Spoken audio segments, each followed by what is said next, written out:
Mais bonjour à tous et bienvenue à ce nouveau canapé RH. Pour ceux qui ne me connaissent pas, je suis Jennifer de chez Eurecia et je suis là pour animer ces fameux canapés RH.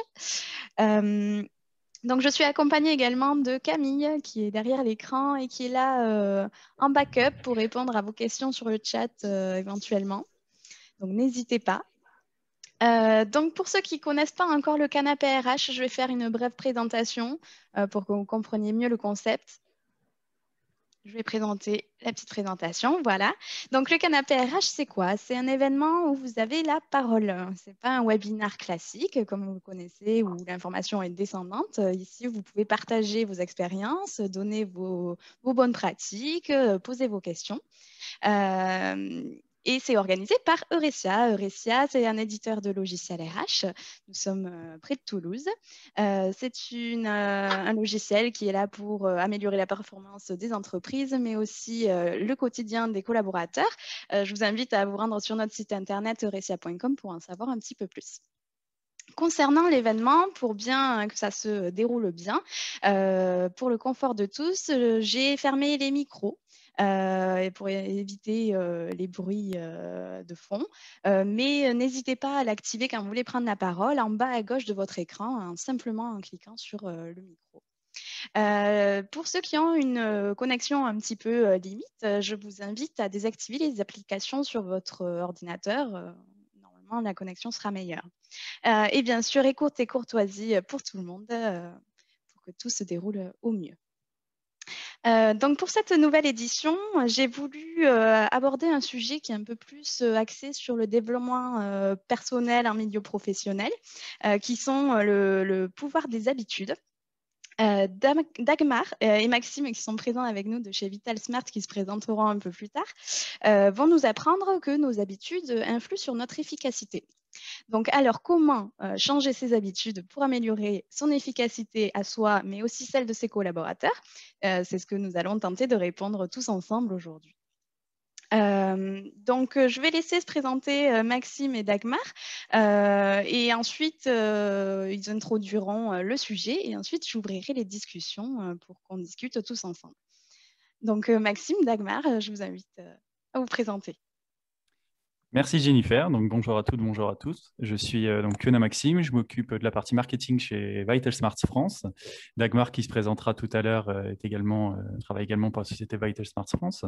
Donc, alors peut-être que Jennifer, je pourrais mettre juste la slide. Super, ça je vais vous partager, ce sera plus simple. Hop.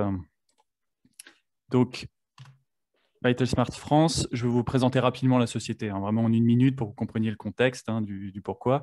Donc, on est en fait un cabinet de conseil et de formation qui existe maintenant depuis plus de 10 ans. On est basé à Strasbourg et nous sommes en fait partenaires pour la France. Donc, nous occupons de tout le marché français, sachant que Vital Smart, c'est une entreprise américaine aux États-Unis et il existe des entités Vital Smart partout dans le monde. C'est un cabinet international. Donc, on est expert en sciences sociales. Comme vous le voyez, on est présent dans plus de 36 pays. On a à ce jour formé plus de 2 millions de personnes et on a un réseau de formateurs qui dépasse les 15 000. Nos programmes que vous pouvez découvrir sur notre site internet, si tant est que ça vous intéresse plus tard, vous pourrez les découvrir, sont basés sur plus de 30 ans de recherche en sciences sociales et sont disponibles en plus de 16 langues. Nous sommes à titre professionnel certifié Datadoc et Calliope depuis le début de l'année. Voilà pour la présentation. Je vais laisser Dagmar prendre la suite pour se présenter. Merci Maxime et merci Jennifer et Eurecia pour cette invitation pour pouvoir présenter cette méthode extraordinaire. Donc peut-être juste 2 mots sur moi avant que je plonge plein dedans dans cette pouvoir des habitudes. Donc comme Maxime disait, donc notre cabinet ça existe depuis 2009 et avant de créer ce cabinet avec mon associé Katia Birac, j'ai eu la chance de travailler pour un groupe américain un peu partout dans le monde, en Allemagne, en Russie, Australie, Amérique latine et de retour en Europe. Et j'ai posé en 2003 mes valises à Strasbourg, en France. Et donc là, vous avez déjà constaté qu'il y a un tout petit accent. Hein, et voilà, vous avez raison, je suis allemande. Je dois dire que j'ai appris le français en tant que 7e langue relativement tard dans ma vie, donc j'avais déjà plus que 40 ans. Donc, je m'excuse, hein, il y a toujours des erreurs. Encore, je n'ai pas appris le français à l'école, malheureusement, parce que moi, j'ai appris le russe. Donc, voilà, je vais faire des erreurs, mais je ne pense pas que c'est grave. Non, tu te débrouilles Alors, très bien. ben voilà, exactement, j'ai fait l'un effort. Donc, moi, je suis vraiment ravie et heureuse de vous pouvoir présenter cette méthode, le pouvoir des habitudes. Et notre expertise, notamment, c'est vraiment le changement comportemental et les changements culturels. Et aujourd'hui, donc, on a le but de parler de ce livre que je pense qu'il est très connu en France aussi. Donc, il s'appelle Le pouvoir des habitudes, que vous le connaissez peut-être. Donc, il est écrit par Charles Duhigg, américain. Il s'appelle The Power of Habit, Why We Do What We Do in Life. Donc, Charles Duhigg, il est New York Times lauréat et il a reçu le prix Pulitzer dans le domaine du journalisme en 2013. Donc, il a écrit cette œuvre qui est vraiment très, très intéressante et facile à lire. Il est basé sur une énorme quantité de recherches. Donc, il a dans ce livre environ 60 pages de fondamentaux dans les sciences sociales et la psychologie, les sciences neurologiques, etc. Et le livre a fait apparition en 2013 aux États-Unis. Il est tout de suite devenu un best-seller et il a fait apparition en France en 2016 chez Flammarion. Qu'est-ce qu'on peut dire sur Charles? Donc, vous avez bien compris qu'il il travaille pour New York Times. Il est diplômé de l'université de Yale. Il a fait son MBA à Harvard. Et je pense que ça peut-être suffit. Le livre se lit très facilement. Il a vraiment fait un rassemblage de beaucoup d'histoires personnelles, professionnelles, sur le mouvement social, de champions sportifs, comment les gens, comment ils ont réussi à changer leurs habitudes. Ils parlent pas mal aussi des addictions, comme je pense aux États-Unis, c'est un problème encore plus grand qu'en France, l'alcoolisme, la drogue, le jeu, etc. Mais aussi beaucoup de petites autres histoires comme ranger ses ongles, plein de soucis qu'on connaît de tout le monde autour de nous. Le programme le pouvoir des habitudes, on l'a développé ensemble avec Charles Duhigg en 2018. Et donc, le but de créer ce programme, c'était 3 objectifs. Effectivement, d'aider à changer les gens, de n'importe qui, à changer leur propre habitude, donc au niveau personnel, mais aussi changer les habitudes au sein d'une organisation. Et 3e but était aussi de réfléchir, mais il faut changer ses habitudes à chaque fois qu'on va à une formation. Parce que si je vais à une formation, donc j'ai acquis de nouvelles compétences et idéalement, ça se transforme dans de nouvelles habitudes après une formation. Donc, ça sont les trois objectifs. Et justement, concrètement, Dagmar, qu'est-ce qu'une habitude? Oui, ça c'est déjà une question clé. Maintenant là, vous voyez la photo où on était avec Charles aux États-Unis dans le bêta testing qu'on a créé ce programme. Donc là, vous voyez Charles et mon associé Katia Birac et moi et d'autres collègues, voilà, donc juste à côté. Donc voilà, c'est quoi une habitude? Dans l'habitude, c'est une manière de réagir automatique. Et ce que je trouvais impressionnant, que environ 90% de nos habitudes qu'on a acquis autour de notre vie, ils sont inconscients. Donc, ils sont inconscients parce qu'on l'a acquise à travers de la imitation. Et donc, aujourd'hui, par exemple, si on râle sur nos enfants ou si on parle, on réagit, bah, c'est peut-être nos parents qui râlent, c'est peut-être les réactions de quelqu'un de notre proche parce qu'on a acquis beaucoup de nos habitudes à travers l'observation de la répétition de d'autres personnes autour de nous. Et l'autre chiffre que je trouvais impressionnant la première fois que je l'ai entendu de Charles, c'est que environ 50% de tout ce qu'on fait dans la vie sont des habitudes, sont des habitudes. Et les habitudes, ils sont des inconvénients et des avantages. Donc, les habitudes, ce que fascinant des habitudes, parce que les habitudes, ils sont cet avantage qu'ils automatisent les choses et soulagent notre cerveau. Comme c'est automatique, bah, je n'y réfléchis plus et mon cerveau est libre à se reposer il est prêt à s'investir dans des choses de plus importantes. Mais l'inconvénient, cette dimension automatique, c'est qu'on a plein des habitudes qu'on a accumulées autour de temps, au fil du temps, ils ne sont plus à la hauteur de temps. Donc, on a plein des habitudes qui ça devient de mauvaises habitudes. Ils savaient peut-être leur endroit un moment quand on leur a acquise ou quand on leur a mis en place consciemment, mais on a beaucoup des habitudes, si on est honnête avec nous-mêmes, beaucoup de petites mauvaises habitudes qui dérangent et qu'il faudrait changer.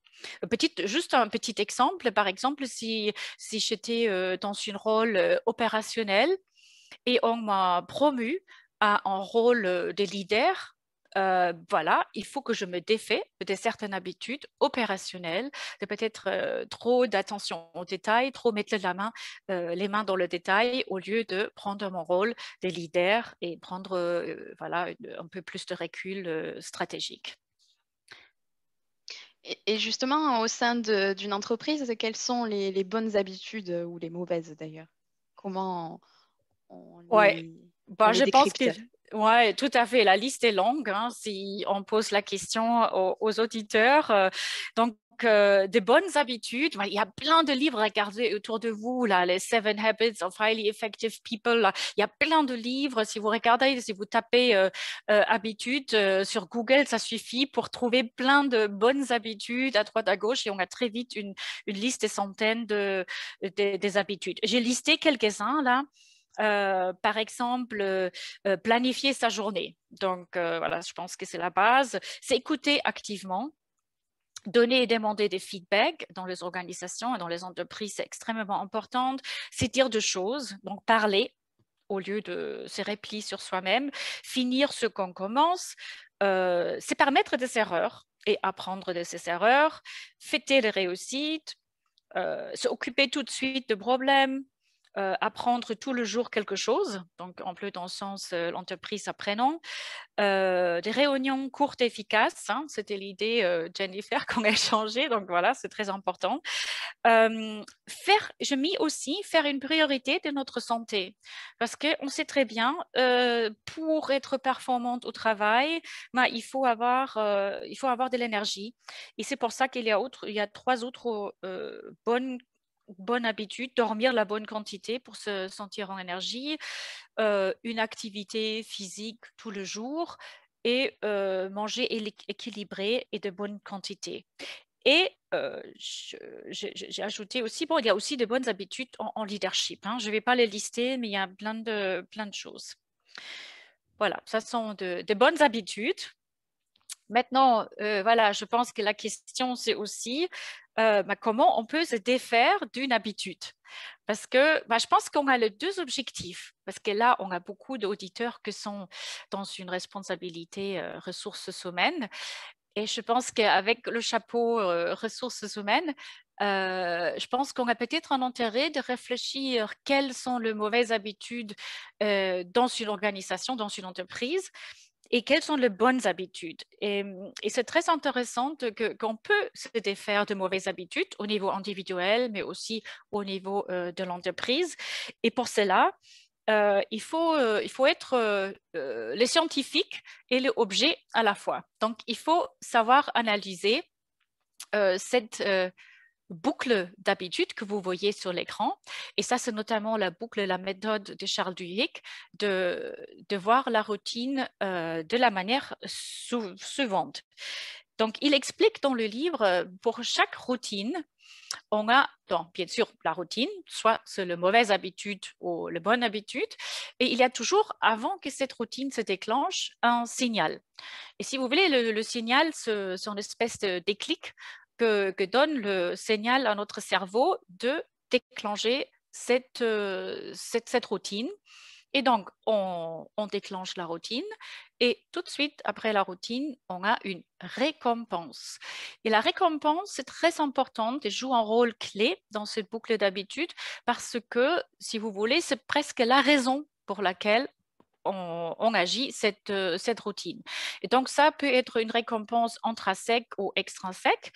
Et donc, si je veux changer une mauvaise habitude, il faut que je devienne scientifique, comme je disais, et objet à la fois, parce qu'il faut que je prenne le temps d'analyser en tout détail qu'est-ce qui se passe. Et ça va vous étonner, mais il faut presque vivre son mauvaise habitude en pleine conscience.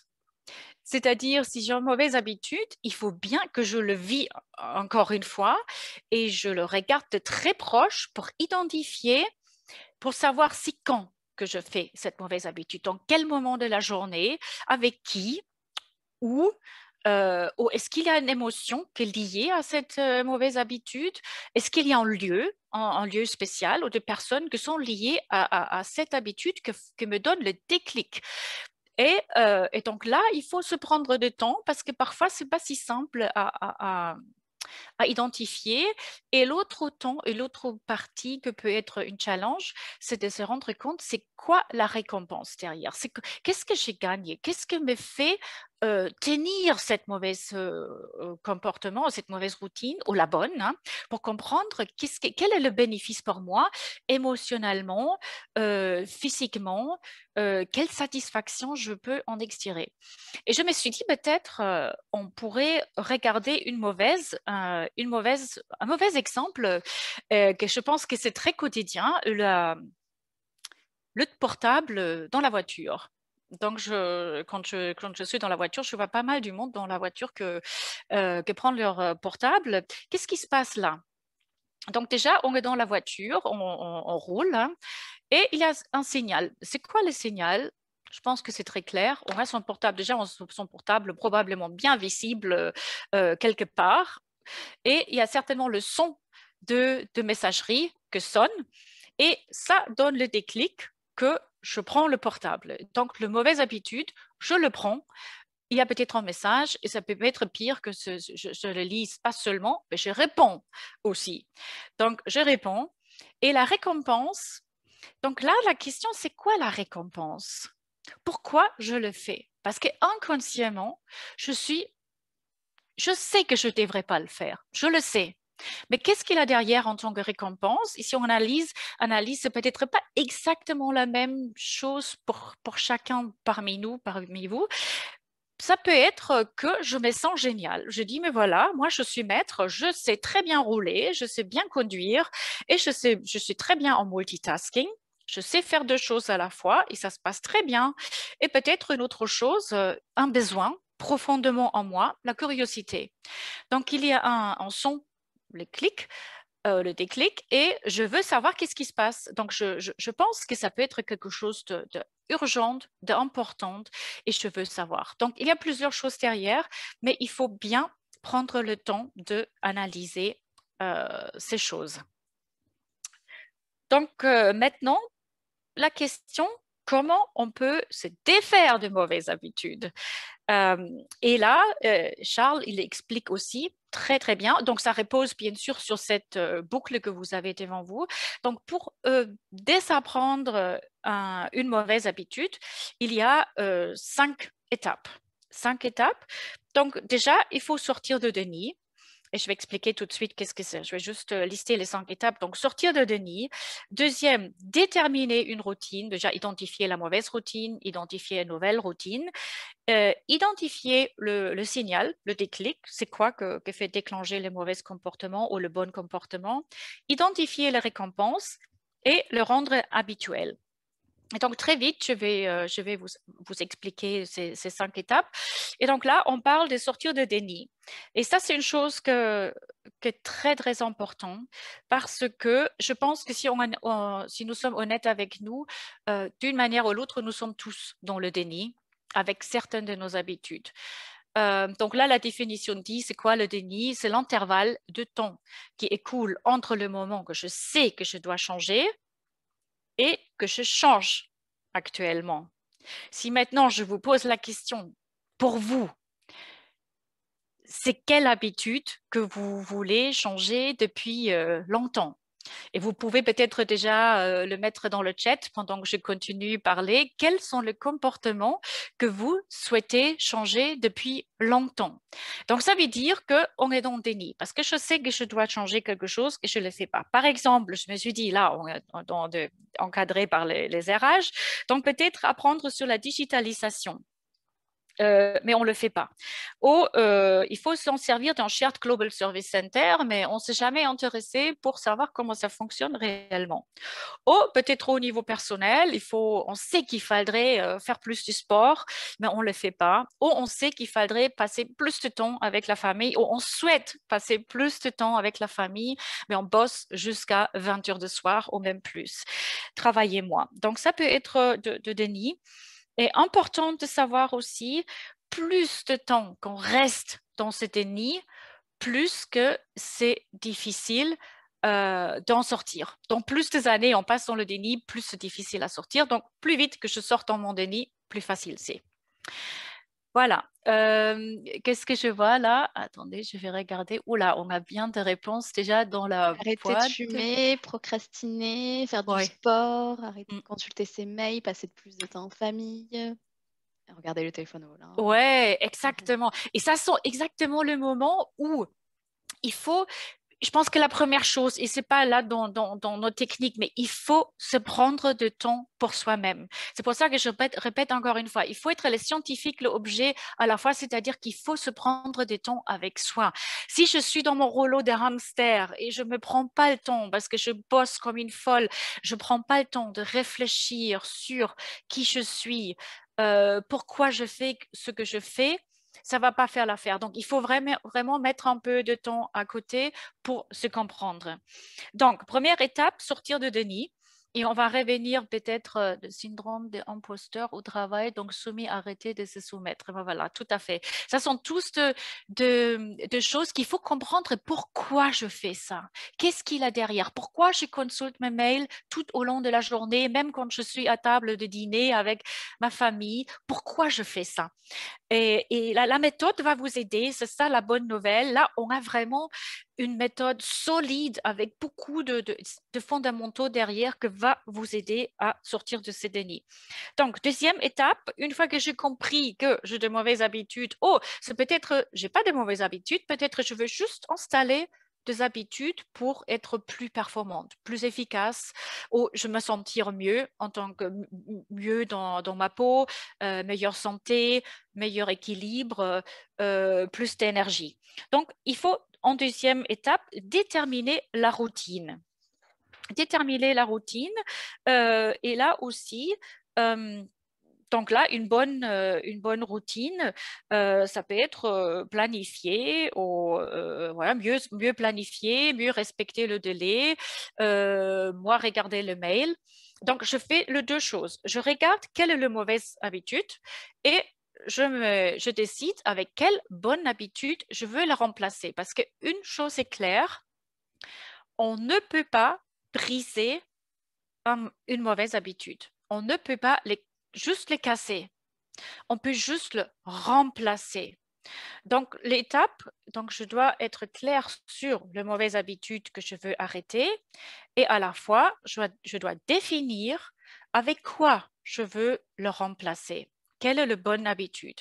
Et une fois que je suis claire sur la bonne habitude, alors je regarde le le signal. Donc, les mauvaises habitudes à arrêter, donc on a déjà vu, donc arrêter de procrastiner, utiliser moins de réseaux sociaux, peut-être aussi de obéir moins, de oser dire les choses à son manager au temps de réunion, apprendre plus, plus collaborer, plus communiquer, peut-être aussi voilà, arrêter peut-être certaines choses de leadership archaïques, contrôle-commande, etc., pour les remplacer par de bonnes habitudes de leadership. Donc, déterminer la routine à installer pour remplacer une habitude. Et donc, après, logiquement, il faut que j'installe des signaux. Donc, soit j'identifie le signal que font déclencher la mauvaise routine. Et je disais, pour le signal, il faut penser à 5 choses. Donc, de signal, on peut avoir des personnes. Donc, parfois, une personne peut déclencher le mauvais signal, par exemple le fumeur. Le fumeur, c'est parfois les autres personnes autour d'eux qui fument qui peuvent me faire plus fumer encore. Ça peut être le lieu de travail, le bureau, ou la voiture, ou le temps, parfois le matin, le soir. Donc, quand que j'applique cette mauvaise habitude, et parfois aussi des émotions. Je parlais de fumer, ça peut aussi être des émotions quand je suis stressée, angoissée, que je fume à cause de ça. Donc ça, il faut identifier ces déclencheurs et donc soit les diminuer. Donc, par exemple, si j'ai la tendance de manger trop de sucreries, il faut que je diminue la quantité de sucreries à la maison et le ranger quelque part que je ne le vois pas. Donc, structurellement, je le cache. Ça sont des signaux. Ou par exemple, pour le portable, si je regarde trop mes messageries, les messageries donc dans le travail, mais aussi à la maison, peut-être je dois ranger mon portable quand je rentre à la maison au lieu de l'avoir dans ma poche ou toujours dans la main. Donc, je le range et déjà, je réduis le son pour ne pas être attentif au ring-ring quand il y a de nouveautés qui arrivent. Donc, diminuer le signal. Ça, c'est important. Ou si je veux installer un nouveau comportement, donc rentre ces signaux bien fort. Je vais vous l'expliquer tout de suite à travers un exemple. Et donc, par exemple, oui, parlons concret. Donc, moi, la première routine que je commençais à travailler quand j'ai appris cette formation avec Charles Duhigg, c'était de mettre en place une routine sportive. Alors, j'aime bien courir, mais comme j'avais jamais le temps, donc je me suis dit, bon, je vais essayer, c'est boucler d'habitude avec les recommandations de Charles. Donc, j'ai mis en place la routine et mon signal, c'était avant d'aller dormir, j'avais mis mes baskets devant mon lit. Le basket, c'était le premier signal et bien sûr que j'ai mis mon alarme pour un peu plus tôt que d'habitude. Donc, normalement, je vais lever à 7h et quelques, donc je me suis mis le réveil à 6h45. Et je m'ai mis mon vêtement à la salle de bain. Quand je me lève, je ne peux pas oublier que je voulais courir. Alors, ça, c'était le signal pour le déclic le matin. Et après, donc, j'ai mis en place ma routine de courir. Et la récompense, pour moi, effectivement, c'était plutôt au niveau intrinsèque. Je ne suis pas quelqu'un qui fonctionne avec une carotte, un truc de chocolat, comme on voit là, ça ne fonctionne pas avec moi. Donc, pour moi, c'était plutôt intrinsèquement de me rendre compte quand je cours que déjà, je prends plaisir. Et ça, c'était un peu dur parce que quand je couru au début, je dis oh, est-ce que c'est lourd, est-ce que c'est difficile. J'ai consciemment changé mon mindset et je me suis dit ah ouais, je suis sportif, je suis vraiment sportif. On fait son semblant. Regarde le printemps, regarde le soleil, regarde comme tu vois le printemps, tu vois la nature se réveiller. Donc, il faut se concentrer sur les choses positives et une fois qu'on a terminé, aussi se concentrer sur la récompense, c'est-à-dire que je me sens bien. Donc, se sentir réveillé, énergétique, le corps plus agile, parce que voilà, j'ai plus de 50 maintenant, donc je dis, quand je cours, je sens un peu plus agile, le stress tombe. Donc, vraiment, prendre le temps, sentir comment je me sens, être fière parce que le matin tôt, j'ai déjà accompli quelque chose, l'adrénaline dans le corps. Donc, je suis la personne que je souhaite être dynamique, sportive, énergétique. Donc, voilà. Donc, ça m'a aidé à prendre conscience de récompense intrinsèquement, physiquement. Après, je me suis rendu compte, donc là, vous avez compris la récompense. Donc, j'ai déjà expliqué la récompense. Donc, la récompense, les récompenses qui fonctionnent le plus, c'est effectivement les récompenses intrinsèques. C'est-à-dire quelque chose que me donne, disons, une fierté. Oui, fierté, ça peut être se sentir bien, se sentir bien dans sa peau, se sentir vrai, accomplissement, etc. Donc vraiment prendre conscience, qu'est-ce que ça fait avec moi et qui aimerais-je être? Donc être consciente, j'aimerais être qui, comment. Et donc ça, c'est très important dans cette routine parce que ça doit être aligné avec nos valeurs, avec la personne qu'on aimerait être. Et là, j'ai parlé de mes récompenses, mais très vite dans ma routine, je me suis rendu compte d'un effet perverse. Parce que même si j'ai mis mon réveil à 6h45 et j'étais fière de moi, je me sentais vraiment extraordinaire le matin. J'ai dit, waouh, là, je suis déjà réveillée, très bien. Quand j'arrivais au bureau, parce que comme j'ai pris le temps de courir, il y a la douche derrière, le brushing derrière, donc je me suis rendu compte, ça crée un peu de stress quand même. Donc, j'ai couru comme une folle, voiture, pour arriver plus ou moins quand même à 9h au bureau, ou même dans le télétravail à 9h. Toutes les réunions commencent déjà. Et déjà, quand je me séchais les cheveux, j'avais les coupes de fil, j'avais des appels. Et ça m'a dérangée. Je me sentais de nouveau stressée. Je dis, mince, il y a un problème. Il y a un problème. Et ça m'a cassé ma récompense. Parce que même si je me sentais bien, il avait cet effet pervers où je me sentais des coups stressés parce que comme je suis courue, j'ai dit masque là maintenant je commence la journée trop vite, les réunions commencent déjà, j'ai pas eu le temps de planifier ma journée, donc stress. Donc ça fonctionnait pas. Mais il me manquait une chose et ça aussi c'est l'apprentissage pour partager avec vous. Donc là j'ai presque échoué parce que je me suis dit mais ça fonctionne pas. Parce que le soir, je suis fatiguée. Le soir, je vais être avec ma famille. Je ne voulais pas courir le soir, je voulais courir le matin. Et donc, il y a des habitudes qu'on appelle keystone habits en anglais. Ce sont des habitudes clés.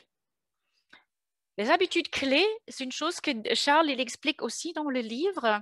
Et j'avoue, je ne l'avais pas tout de suite trop compris. L'habitude clé, les keystone habits, ce sont des habitudes lorsqu'on change ses habitudes et des loges, il déclenche des autres habitudes positives derrière. Pour faire simple, c'est presque comme un effet domino. Si je change une habitude clé, ça change derrière des autres habitudes. Et l'habitude clé, par exemple, c'est faire du sport. Ça, Charles, il explique que c'est une habitude clé parce que quand je fais du sport, je mange aussi mieux parce que je suis des sportifs. Donc là, moins de risque de mal manger. Je suis fière, je planifie mieux, etc. Les études qui sont faites que ça déloge d'autres comportements positifs derrière. Et une autre caractéristique d'une habitude clé, c'est que ça change l'image qu'on a de soi. Donc ça, c'est une autre. Donc ça change comment je me sens et mon propre image. Et j'ai découvert, ça fait 2 mois et demi, une autre habitude clé qui m'a facilité la vie. Et c'est très lié à cette autre habitude clé, le sport, c'est de me lever tôt.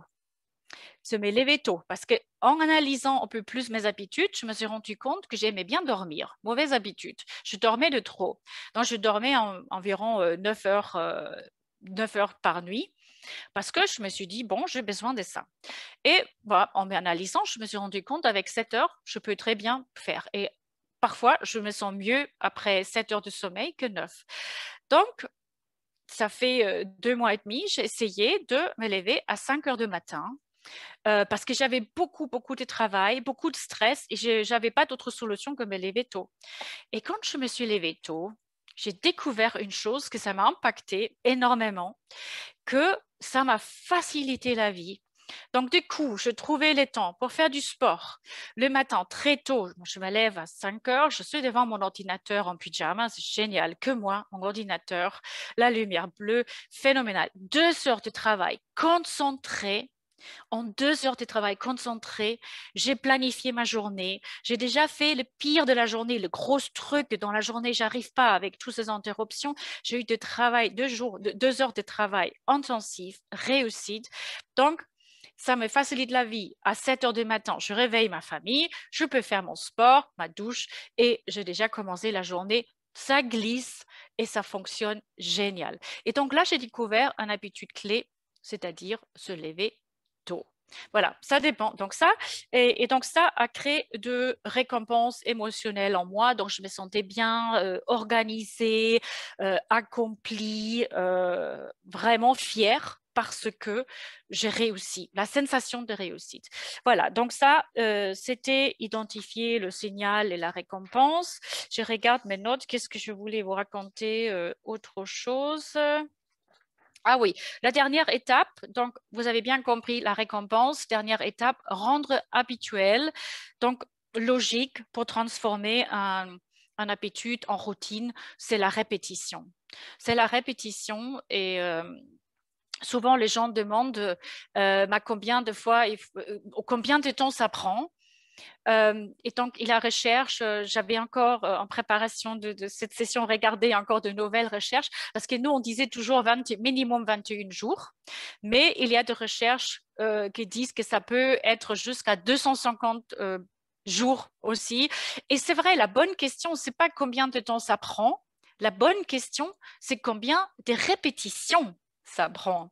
C'est pas la durée, c'est combien de fois vous avez effectivement répété cette bonne habitude que vous voulez installer.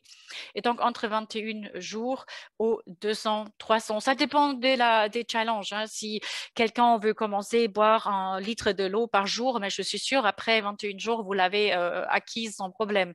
Mais si on veut courir 50 km 3 fois par semaine, je suis sûre que ça prend environ 1 année pour le mettre en place.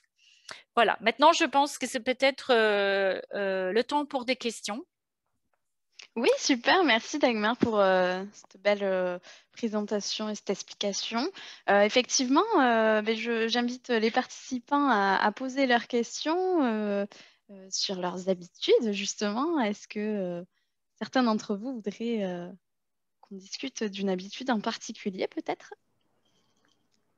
Eh ben moi, ce que je voulais dire, merci beaucoup pour ces explications parce que j'ai pu changer des habitudes mais sans connaître la méthode. Donc maintenant, j'y ferai encore plus attention, évidemment. Moi, j'ai pu changer une mauvaise habitude, c'était de lire toute la journée les mails. Donc ça, j'ai pu très rapidement changer cette habitude sans connaître la méthode. Tout simplement après une formation où on apprend que les mails, c'est un mode de communication asynchrone, ce qui fait que en fait, le mail, c'est tout sauf urgent. Et donc, à partir de là, j'ai pu intégrer cette notion-là. Je me disais tout simplement, je n'ai pas à être esclave de tous ces mails qui arrivent, puisque s'il y a une urgence, on m'appelle. Le mail n'est juste qu'un moyen d'échange et de communication, et ça a changé beaucoup de choses, je trouve. Mais là, j'ai pu travailler et je comprends tout ce que vous avez dit, Dagmar, sur le changement d'habitude, enfin le signal, etc. Parce qu'on sent ces changements s'opérer en nous, en fait, quand on change une mauvaise habitude, en fait. Voilà, et puis après, il y avait aussi, par rapport, enfin, c'est souvent d'actualité, quand on est tous un peu en télétravail, un peu beaucoup même. Donc, je me rappelle entre le premier confinement, le deuxième semi-confinement, etc., avoir cette sensation parfois d'être enfermé chez soi comme un lapin en cage. On ne sort pas, on voit pas, on n'a pas l'impression de voir le jour ou d'avoir pris l'air.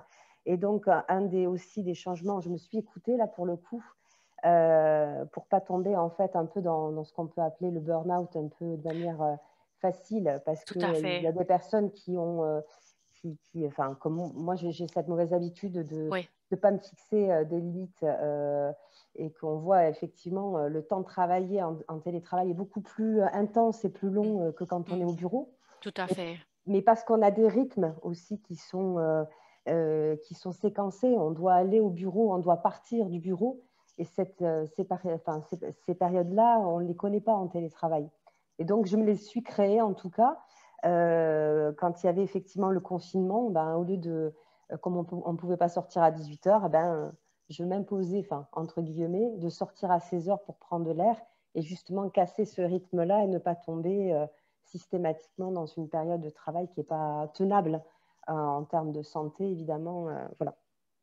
Tout à fait. C'est super important ce que vous dites. Et effectivement, c'est un projet en cours de regarder plus de proches quelles sont les mauvaises habitudes qui rendent au burn-out.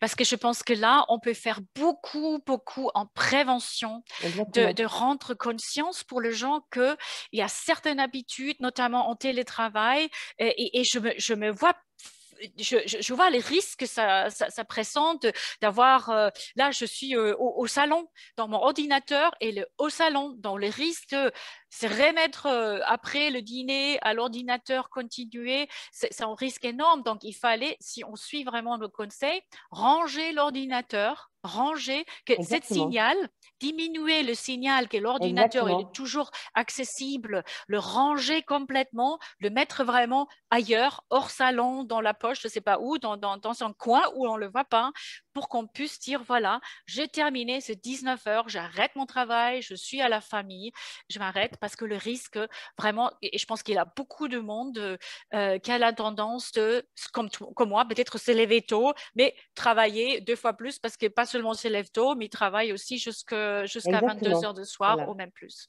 Je suis tout à fait d'accord avec vous. Moi aussi, je fais vraiment cette coupure-là parce que avant le télétravail, on avait le risque avec le téléphone portable où je vois des personnes, moi je ne sais pas comment elles font, où elles préfèrent avoir un seul téléphone professionnel et personnel. C'est un gros risque, je trouve, moi. C'est vrai. Puisque en fait, on ne sait pas le week-end qui peut appeler, si c'est du personnel ou du professionnel. Et donc, moi, j'ai 2 téléphones et j'éteins mon téléphone portable. C'est ce que je disais. Il faut tout simplement l'éteindre, son téléphone. Alors, au début, ça fait bizarre quand on a un téléphone portable où on avait l'habitude de consulter ses mails, etc. Mais au fur et à mesure, quand on éteint son téléphone, on est chez soi, on est dans une autre sphère, eh ben, on a cette récompense où on se sent mieux parce que justement, pas attaché à nos responsabilités continuellement, en fait. Voilà, c'était un partage d'expérience aussi sur le téléphone portable qui me semble être un danger aussi. Et je pense que ça, c'est aussi intéressant de savoir que chaque personne qui a d'autres risques au burn-out, je pense que c'est pas la même chose pour tout le monde.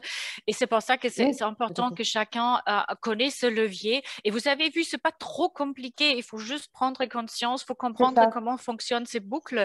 Et vous avez vu, très vite, on peut apprendre de créer sa propre boucle et expérimenter un peu. Peut-être ça marche pas tout de suite, mais si chacun a ses compétences de créer ses habitudes ou se défaire de mauvaises habitudes, installer de bonnes habitudes, en tant qu'organisation, on peut très vite faire que l'organisation est plus efficace, plus performante et les gens sont plus sereines, plus en santé, plus en énergie parce qu'ils savent gérer leur propre vie. C'est vraiment pour moi, ce pouvoir d'habitude, c'est le pouvoir de gérer sa vie. C'est ça, tout à fait. Et justement, moi, j'avais une question plus adaptée à l'entreprise, parce qu'on peut changer nos habitudes. Est-ce qu'on peut déceler déjà une mauvaise habitude chez un collaborateur, un collègue?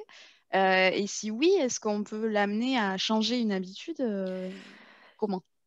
Oui, oui, c'est une question qui est très, très importante parce que c'est vrai, ça peut être un collaborateur, ça peut aussi être un membre de notre famille qu'on souhaite qu'il change l'habitude. C'est très, très délicat et ça demande beaucoup de bienveillance et surtout motivation. Parce que on est tous d'accord, je ne peux pas aller et dire Jennifer, écoute, tu dois changer ton habitude, on est d'accord, non? N'est-ce pas?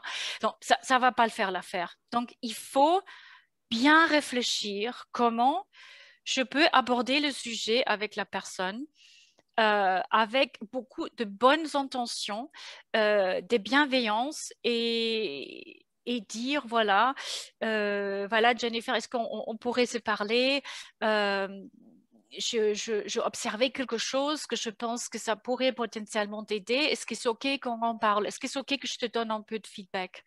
Donc là, il faut avoir le courage, hein. Il faut se préparer aussi. Il faut être plein de bonnes intentions parce que c'est pas pour de vider mon sac et dire, mais tu sais que tu parles toujours très fort par téléphone, hein, tu dois changer ça, non?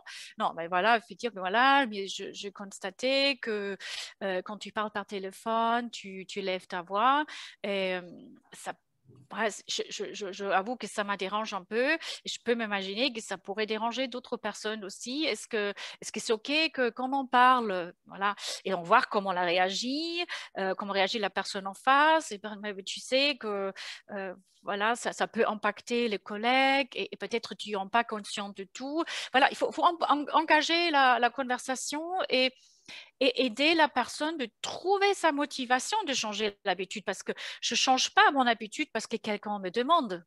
Juste comme ça. Ça demande beaucoup d'investissement, ça demande beaucoup de motivation de ma part, de la volonté, savoir pourquoi je change mon habitude, pour devenir qui. Et donc pour moi, la question, elle est presque plus importante de dire qu'est-ce que je change que la question pourquoi je dois changer. Pour faire quoi? Pour devenir qui? Et donc, ça, c'est la clé. Donc, vraiment, la motivation et aider la personne à peut-être trouver de raisons pourquoi ça fait de sens de changer et peut-être aussi trouver un but commun avec la personne. Trouver un but commun, dire, écoute, Jennifer, toi et moi, on partage le bureau. On veut être contents tous les deux et avoir un but commun. Voilà, c'est déjà quelque chose que nous connecte, une liaison. On est alignés tous les deux, on partage les valeurs, on aimerait bien travailler ensemble tous les deux. Et ça te motivera peut-être déjà un peu plus que j'ai dit, tu vois, ça, tu parles très fort, hein, ça doit changer. Donc, c'est l'approche que fait la musique. Super, merci. Est-ce que dans les participants, peut-être quelqu'un rencontre des difficultés avec un collègue, un proche, peut-être un supérieur qui a une mauvaise habitude et qui ne sait pas comment s'en sortir? Alors, n'hésitez pas pour prendre la parole à activer votre micro en bas à gauche de l'écran.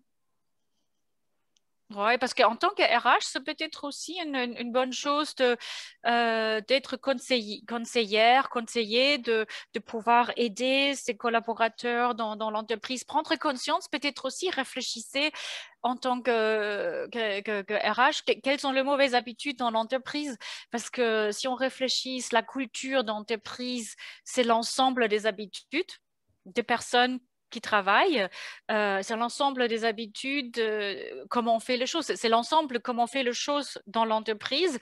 Il y a peut-être pas mal de habitudes qui dérangent, qui parfois c'est presque de laxisme, de manque de ponctualité, de peut-être ne pas aller au bout avec de projets.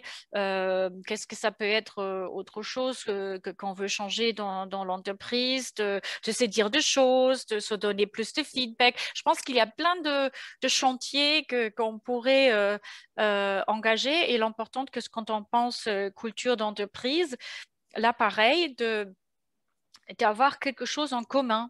Et là, on peut aussi réfléchir à des équipes, des normes d'équipe, comment on veut fonctionner en tant qu'équipe. On pourrait, en tant qu'équipe, définir ces normes, comment on veut travailler ensemble. Et ça peut être très puissante et très augmenter la performance. Et là, du coup, Charles Douy, qui parlait dans un de ces webinaires sur l'exemple Aristote. Vous connaissez peut-être le projet Aristote pour Google, où il a analysé qu'est-ce qui fait que les équipes sont hautement performantes.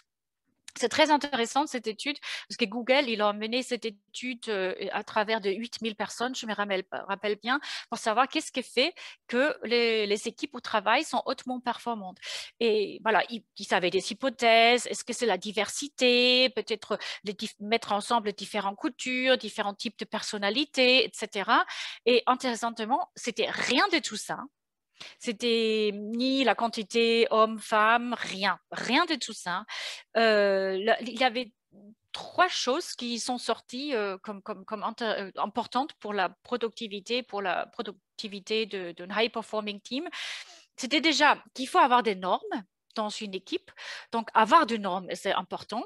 Donc, se mettre d'accord sur les normes en équipe, est-ce que c'est la ponctualité, de s'écouter. Et donc, il avait notamment, donc, avoir des normes. Et deuxième, s'écouter. Et le temps de parole. Donc, c'est-à-dire que quand on fait une réunion, on distribue également le temps de parole. Et donc, ça veut dire que n'importe qui dans l'équipe a un temps de parole. Parce que souvent, vous le connaissez, il y a certaines personnes qui monopolisent la réunion, il y a 2 ou 3 qui parlent tout le temps, et on a 2 ou 3 qui disent absolument rien. Et dans l'équipe hautement performante, on fait attention que chacun a un temps de parole égal, plus ou moins égal, et qu'on s'écoute attentivement. Attentivement, ça veut dire qu'on paraphrase, on pose des questions, on challenge un petit peu. Et donc ça, c'est très important. Et le troisième qui est sorti de cette étude, c'est la sécurité psychologique. Donc il faut avoir la sécurité psychologique. Et vous savez tous certainement qu'est-ce que ça veut dire. Donc ça veut dire que les gens se sentent à l'aise au travail, ils se sont acceptés tels quels comme ils sont, avec leur personnalité, avec leurs défauts et tout. Ils se sentent à l'aise à dire quand ils ont fait une erreur. Ils sont à l'aise à challenger une décision. À partager leurs craintes, leurs doutes, à poser des questions, à dire je ratais quelque chose, j'ai fait des erreurs, je ne sais pas comment faire, se donner un feedback même si c'est critique ou difficile. Donc tout ça, ça fait partie de la sécurité psychologique. Et donc ça sont des facteurs que font que les équipes sont hautement performantes. Et ça veut dire, si je ose dire les choses, si je peux dire et on s'écoute, on peut aussi parler des normes. Ils sont en tant qu'équipe, je peux parler de bonnes habitudes et de mauvaises habitudes et dire, écoutez, équipe, là, je pense qu'on a de mauvaises habitudes, on ne respecte pas les délais, on ne s'écoute pas, ou on ne va pas au bout du projet. Ben, on a les compétences pour y parler et ça crée, si vous voulez, un vocabulaire commun. On peut créer de boucles d'habitudes pour l'équipe, par exemple. Voilà, maintenant, j'ai beaucoup parlé. Est-ce qu'il y a encore des questions? Ouais. Oui, est-ce que quelqu'un voudrait intervenir? C'est le moment, il reste même pas 10 minutes.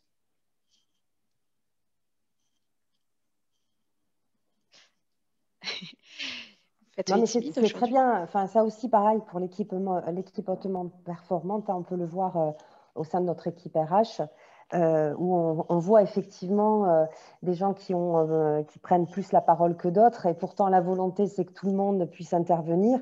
Mais ça, c'est le plus difficile parce que je pense qu'il y a effectivement la sécurité psychologique qui intervient beaucoup. Et justement, par rapport à la sécurité psychologique, qu'est-ce qu'il faut, quelles sont les bonnes astuces justement pour que l'ensemble des personnes composant l'équipe se sentent vraiment à l'aise?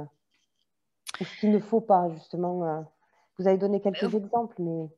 Oui, je pense que déjà, je dirais, ça doit être le leader, et c'est clairement dit aussi pour Amy Edmondson, là, qui a coiné le mot sécurité psychologique. Elle a dit, c'est vraiment, ça doit être déclenché des leaders d'organisation. Il faut inviter activement les collaborateurs de oser dire les choses, oser dire quand ils ne sont pas d'accord, poser des questions, même si ce sont des questions un peu critiques, c'est donner des feedbacks, leur inviter et dire, écoute, cher collaborateur, je t'invite, si tu n'es pas d'accord, ce n'est pas grave, j'aimerais entendre ton opinion, j'apprécie ton expertise, voilà, leur inviter à dire les choses.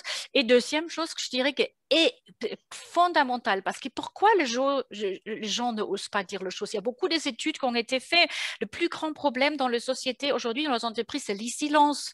Les gens se replient sur soi, ils n'osent rien dire à cause ils ont peur d'être mal vus, peur de conséquences négatives, etc., peur à cause de leur carrière. Donc, ils doivent apprendre à dire les choses parce que on n'a pas appris à dire les choses bien à l'école, malheureusement. On n'a pas appris à dire les choses d'une manière que l'autre peut l'entendre. Souvent, on est trop violent, on râle, on se plaint, on n'est pas forcément dans la bienveillance. Donc, une chose que si on veut que il y a le dialogue dans l'entreprise, il faut que d'abord les gens apprennent à parler, à dire les choses de manière bienveillante, avec de bonnes intentions, de manière factuelle, sans mélanger le fait, l'histoire, de râler, se plaindre, accuser. Parce que beaucoup, quand on dit des choses difficiles, de feedback, etc., on a des choses qu'on n'est pas d'accord, on est déçu, nos attentes ne sont pas remplies. Donc, on a des choses à dire que c'est une plainte. Donc, en plein oral, on accuse. Et donc là, effectivement, ça crée des problèmes derrière. Donc, il faut apprendre à dire les choses, il faut apprendre à écouter et poser des questions. Et là, on ouvre des portes au dialogue. Tout à fait. D'accord avec vous. Je me permets d'intervenir parce qu'effectivement, je suis vraiment d'accord avec vous. Et moi, j'ai vécu quelque chose de très, très dur dans mon entreprise. Après 3 changements de direction, 4e changement d'organisation, j'ai fini par faire un burn-out comme mes précédents managers. Et j'ai fait un gros travail sur moi-même. Et en ce moment, je suis en train de découvrir un livre que je partage. Peut-être que vous le connaissez déjà. C'est « Les mots sont des fenêtres ou bien des murs ».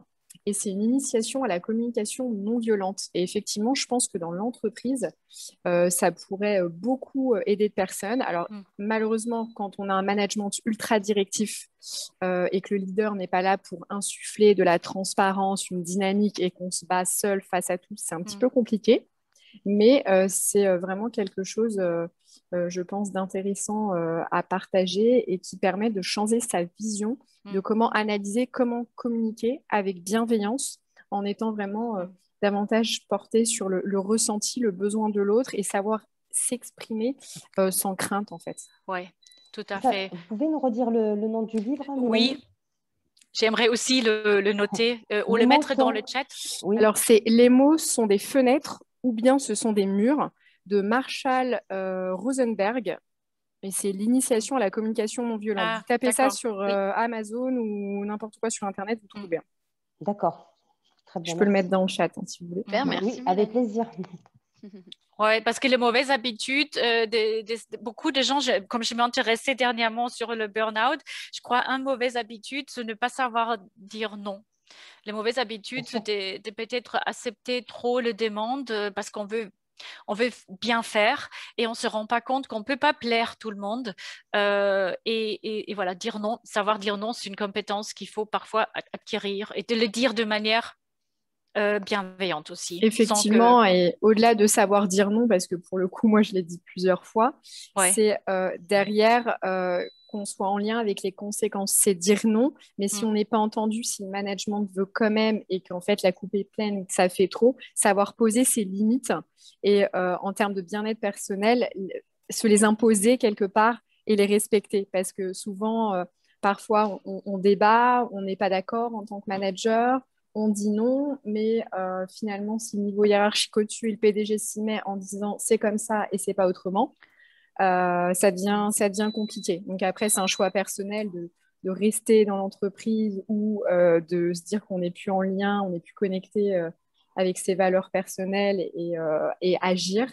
Mais c'est pas toujours évident le côté de oui, dire non, mais derrière agir en conséquence. Oui, tout à fait. Ça demande donc tout ça demande de capacité de communiquer sur tout le niveau et rendre en sécurité la personne en face qu'elle prend pas mal. Hein. Je pense que c'est ça qui est important. C'est ça, effectivement. Et moi, pour le coup, j'étais vraiment alignée avec mon équipe et j'essayais de défendre ces valeurs-là. Mais comme le niveau au-dessus, ça ne fonctionnait pas, et ben c'était compliqué. J'essayais vraiment de garder cette dynamique dans mon équipe, de protéger mon équipe, mais finalement je me suis fait avoir par moi-même sans m'en rendre compte et du jour au lendemain en fait ça devient trop et on a franchi les limites. Mais en tout cas, merci beaucoup pour ces témoignages. Bon, je vois que l'heure est arrivée, malheureusement, c'est écoulé. En tout cas, je voulais vraiment à tous vous remercier d'être venus. Merci à Vital Smart et notamment Dagmar et Maxime. Peut-être qu'ils voudraient dire un dernier mot. Oui, merci Jennifer. Merci à toi Jennifer, merci Camille, merci à Eurecia de nous avoir reçus. Je vais passer juste une petite slide parce qu'on propose On propose quelque chose, si ça peut vous intéresser, on propose une formation en virtuel sur le programme du pouvoir des habitudes. Donc, si ça vous intéresse de changer vos habitudes pour les remplacer par des nouvelles et travailler sur vous-même à ce niveau-là, avec Eurecia, on a gentiment proposé du coup, en partenariat avec Eurecia, une réduction de 15% si ça vous intéresse. Voilà. Si vous êtes intéressé pour en savoir plus sur le programme en question, la formation, ou avoir plus de webinars ou de documents sur le sujet qu'on a en notre possession sans problème, je vous ai mis à l'écran, vous avez mon numéro de téléphone, l'adresse mail de la société que je gère, le site internet pour aller voir plus d'infos. Voilà, vous n'hésitez surtout pas, je serai toujours disponible, on sera toujours disponible pour échanger avec vous et vous proposer les meilleures choses et vous donner toujours plus de contenu si vous voulez vraiment travailler sur ce sujet-là.